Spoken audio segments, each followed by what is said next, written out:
became a Taiwanese citizen a couple of years ago. Oh, really? Yes. Congratulations. Thank you. You're ruining the entire show now. This is about to interview Europeans in Taiwan and a Golden Bell. I also see my role a bit as like someone that has to help Taiwan being seen internationally. Sometimes I joke with my friends that I just don't do co-production. I am a co-production myself between Taiwan and Italy. Nice. Hi everyone and welcome back to Europeans in Taiwan. This is the video series which is funded by the European Union office here in Taiwan and where me and Mumu are traveling around the entire European Union here in Taiwan. Normally the stereotype would be a cafe barista, maybe a pizza baker, or maybe a plumber if your name is Mario. But today we're here with an Italian producer here in Taiwan. My name is Stefano Trentini. I was born in Italy in Rome. 12 years ago I arrived in Taiwan, studied cinema in the beginning in Italy, and then I also went to France to learn Chinese. It's a bit complicated, huh? Yes.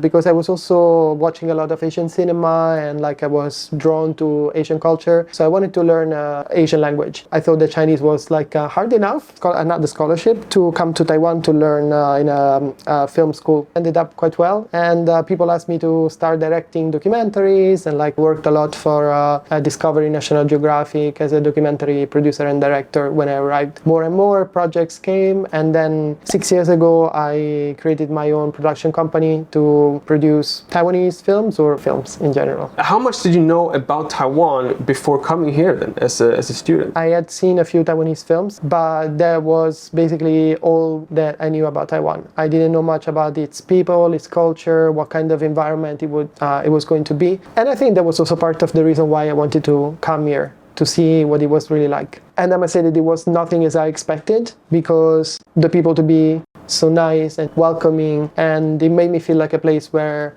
I could, find my home abroad. You're kind of already starting to like break all the stereotypes that at least I have had about Italians. If me as a Swede would travel down to Italy for like vacation, the first impression that you get is kind of like you don't really want to bother like with tourists, with other foreigners, kind of need to speak Italian to like be friends with you. But you seem to break those stereotypes. Or how much Italian are you now still? Or have you become more Taiwanese? That's a good question. I think Italy and Taiwan are somehow similar but different as well, in the sense that I come from Rome. The first impression that they want to give you is like, why are you coming here? Don't bother me. Okay. In Taiwan, it's completely the opposite. Like, they're super happy that you're coming here and they want to know more about you. They're always asking questions. But in reality, I think both for Italy and Taiwan, the goal is the same, which is to make you feel at ease, actually. It doesn't sound like that. Yeah, I know, it doesn't sound like that. To show more of who you are and who you truly are. But they do it in a completely different way. I agree. So when you first came here to Taiwan, like 12 years ago, was there anything that like really stood out or like that surprised you and that was like completely different to what you had expected? One thing that I was not really aware of is that all the windows were fenced. It's like a window balcony kind of thing. Yes, yeah. And that was something that struck me, because it's like there were a lot of like more insecurity about like safety issues. But I must say that in these 10 years, that type of culture has also changed a lot. If you see the outside, the architecture of the houses, you see more like balconies and like more people enjoying outdoor. How have you changed during these 12 years? Have you noticed any differences between the Stefano today and the one who first came here to study? I think I have also changed in the way that I approach people. Taiwanese, although they are much more prone to make questions and be interested in other people, they're also more reserved. And I think I have incorporated some of that because I do work with mostly Taiwanese. And then another big thing is that I had another passport because I became a Taiwanese citizen a couple of years ago. Oh, really? Yes. Congratulations. Thank you. You're ruining the entire show now. This is about to interview Europeans in Taiwan. But you still have your Italian? I still have my Italian passport, so I can stay here. Oh, you have what? Like one of the very few foreigners who have Taiwanese, I should say, who have the dual ones. That's so cool. Okay, now we finally have the chance then to ask a real dual citizen, Taiwan and Italy, all these questions I wanted to ask about Italy and Taiwan. How long have you been a Taiwanese citizen? 3 years now. Okay then, time for my Italy Taiwan questions here. Number 1, pineapple on pizza. Cannot. Impossible. I try to explain my Taiwanese friends, and I try to explain my Taiwanese friends, how would you feel if someone would put like ketchup on your luro fan? I don't know actually, but I assume they will be just as offended as an Italian on pizza. But I'm not offended, it's just that I don't want to eat it. You guys can, but like not for me. Okay. Coffee or bubble milk tea?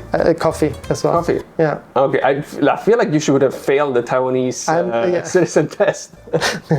Please cut this out, otherwise they'll take my passport away.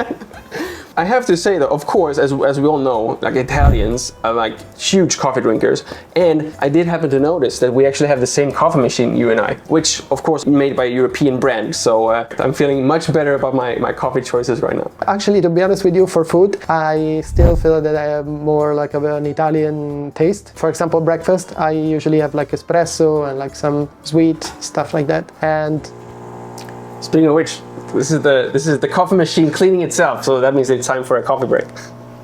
Last food-related question. I'm pretty sure I already know the answer to this. What do you think about Taiwanese Italy mian? Actually, some are quite good. Taiwanese have been very inventive in like ways to create new flavors of Italian pasta, and some of them are really good. If we then would speak to your Taiwanese side now, what is your favorite Taiwanese food? Oh, that's a long list.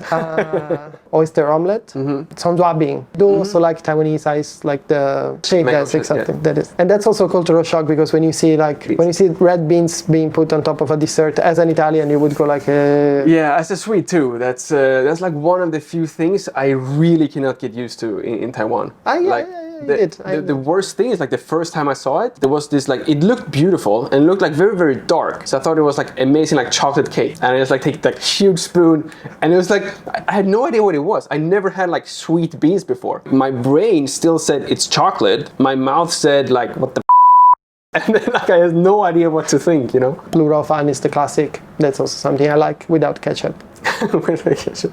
You are a producer. First of all, what is the difference between a producer and a director? Because I watched a lot of movies, not entirely sure what the difference is. First of all, okay, I also work as a director. So does not help my question. Exactly, it won't help. When someone like a director or a scriptwriter has an idea to make the film, we develop it together. So we talk about how to make the story more interesting or more like driven for a certain type of audience. Also the way that you can finance a film. And then we bring the project to festivals or funds that can help us make the film together. Everything actually. Okay. Everything you can think of. And I don't know if you can see this, but basically the entire wall behind us here are just awards. This is very, very impressive. And a golden bell. The golden bell is for a series that I directed and produced, which is called Secrets of the Ocean Tribes, and it talks about the travels of the Taiwanese indigenous people through the Pacific, where they migrated to Philippines, New Zealand. Basically, the Taiwanese indigenous people are linked genetically to all the people across the Pacific because they started their migration from Taiwan, and a lot of their languages or cultures have so many similarities, and the series is about that. Wow. I also see my role a bit as like someone that has to help Taiwan being seen internationally. Yeah, definitely. You're a Taiwanese citizen now. That's a lot of pressure and responsibility for you. I have to take this opportunity then, because now we are here with literally a golden bell winner. My setup right here, my YouTube setup, would this pass your production company? It's very professional. Actually, we'll talk later after the interview.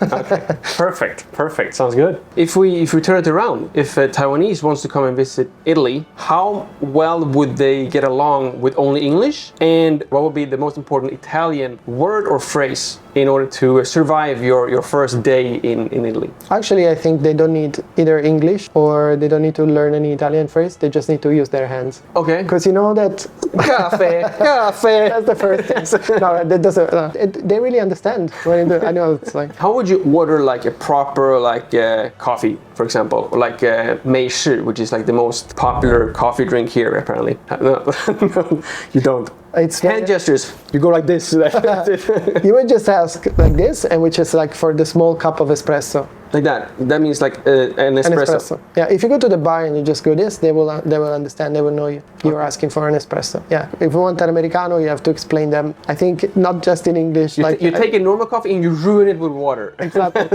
You will see them like pouring water and looking at you like this.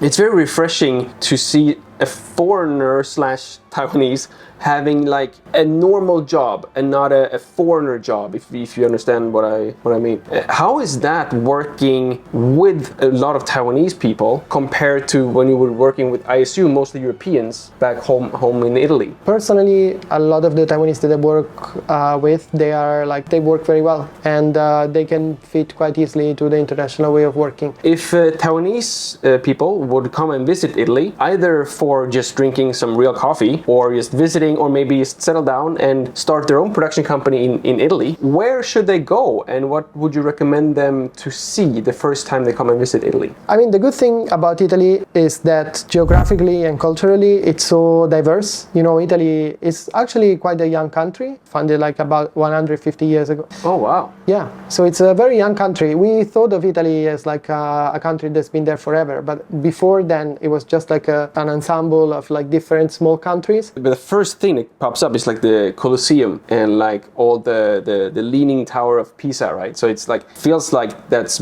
basically as old as like ancient Greek. It is, but it was split into different places. So like Venice has its own culture, Sicily has its own culture. Geographically, Taiwan and Italy are somehow similar. Like, you know, there is a central mountain chain, but there's a lot of like beaches and places where you can go. So I think there are similarities also in the way that people can travel around. Is there anything in Taiwan they could do to still kind of take part of the Italian culture in any way? There's actually a lot of events. Some of these activities are also supported by the Italian office. So for example, as a Taiwanese producer, I will be traveling to Italy to a festival in Udine in the north of Italy, which is called the Far East Film Festival. They will show a few Taiwanese films, including one that I produced. That's so cool. So you're going to Italy to represent Taiwan, and then you're in Taiwan representing like Italy. And of course, you're the perfect man for the job. Sometimes I joke with my friends that I just don't do co-production. I am a co-production myself between Taiwan and Italy.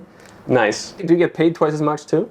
I would love to. Just released a film in Taiwanese cinema which is called A Holy Family. It's showing on the air, EVA Air for now.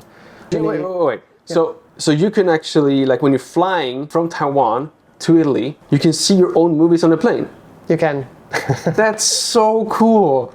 Wow. Do you just like walk on the plane there? Like do you tell like the EVA pilots, it's like everyone like turn on like channel 34 and watch my movie? You need to give me like the context. I need to get my YouTube videos up on like EVA. You should. Yeah. Actually, that's something that is not on the plane. I think it could be like yeah. If anyone from EVA is watching, whatever you did to his movie, do that to my videos. I think we can also contact China Airlines. You never know. You never know. Perfect. On one hand, when I think about Italy, I think about basically just like old buildings. But then on the other hand, it's the fashion country of the world with just tons of luxury, both car brands and clothing. If you would just walk along on the street, is it like just a fashion magazine style, or how would like the daily life be in Italy compared to here in Taiwan? Of course, we are normal people, everyday life. But also I think there is some appreciation for dressing a bit more elegantly or more nicely. And that is part of the culture because it's also part of how you project yourself to the others. That is a bit different from Taiwan because, like, for example, I remember very well in one of my internship on set in Taiwan, I saw people with like slippers. You know, the white and blue slippers. Yeah, lambaitos. Yeah, there were so many of them. So Taiwan is like pretty much relaxed when it comes to etiquette, and Italy is a bit more strict, if you want. Again, for me, the good thing is always in the middle. You wear a suit with lambaitos. Yes. That's a perfect combination.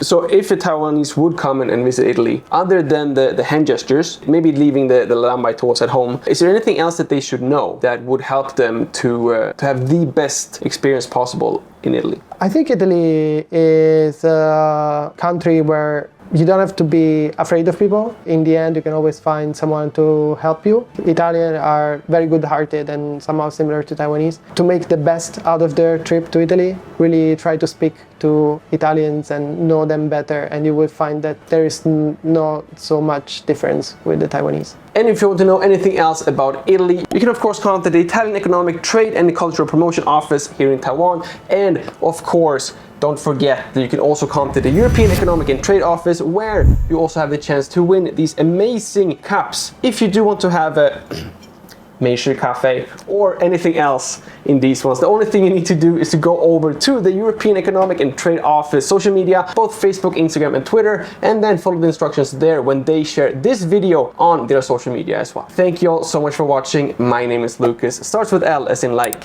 ends with S as in subscribe. Please do both. We'll see you all in the next one.